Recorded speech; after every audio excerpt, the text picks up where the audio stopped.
The I-Team getting results for you, the state taking action after our reporting on potentially unsafe local roads. The DOT now telling us that crews will restripe several roads and intersections because the I-Team pointed out those potential dangers. And just within the last 48 hours, we have seen new stripes on Thompson Mill Road in northern Wake County. It is one we showed the DOT for part of our story. Jonah Kaplan's been looking into this one for us. He joins us live tonight on Lead Mine Road and Glenwood Avenue in North Raleigh. Jonah, tell us more about what you're learning.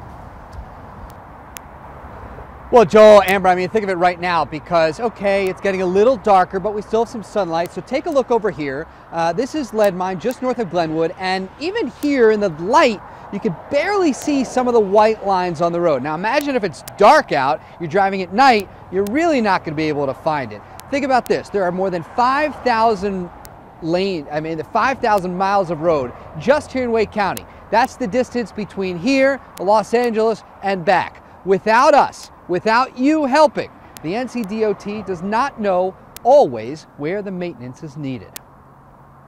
Frequent flyers log a lot of miles, but there's no real reward for frequent drivers. The roads are well traveled in the Triangle, millions of cars every day beating the pavement, not to mention the unpredictable weather.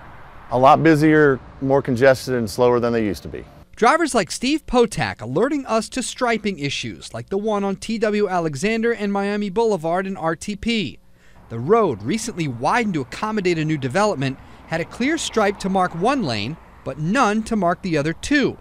Potak, who logs 200 miles a day delivering orders for local seafood, says he sees this far too often. People aren't staying in their lane and don't really know which lane to stay in.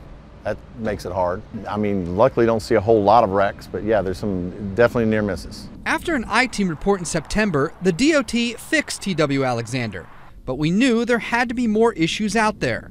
Potak directing us to Lead Mine Road just north of Glenwood. The DOT now adding that to the list of roads needing attention.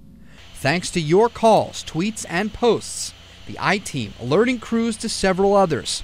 Durant Road and Capitol Boulevard in Raleigh, Thompson Mill Road between 98 and Purnell in Wake Forest, Highway 264 in Zebulon, the exit ramp to Chapel Hill off I-40, and Aviation Parkway and Globe Road by RDU in Morrisville. Let us know. That's the first thing. Let us know, and we can say, yes, we may have already been aware of it, and we're scheduled to take care of that next week. Or thank you for letting us know. We're going to go out there and check it right away. According to the DOT, lane markings have a shelf life of 3 to 7 years, all dependent on traffic and weather.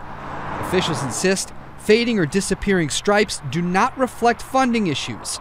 The DOT hires contractors to repaint or restripe, knowing full well lives are at stake without any improvement. Safety doesn't matter what it costs. The roads have to be safe. That's our first priority. You know, it's kind of one of those things, Joel and Amber, I mean, you drive all the time, maybe you see it, maybe you don't, maybe you pay attention, maybe you don't, but this is what it's all about, trying to help everyone and make sure our roads are safer. It benefits everybody. And coming up tonight about 5:15, we're going to go on Facebook Live. We're going to talk to the DOT, answer more of your questions, hope to get this going because this story doesn't end. It's ongoing, and hopefully over time we could just make our commute a little safer for all of us.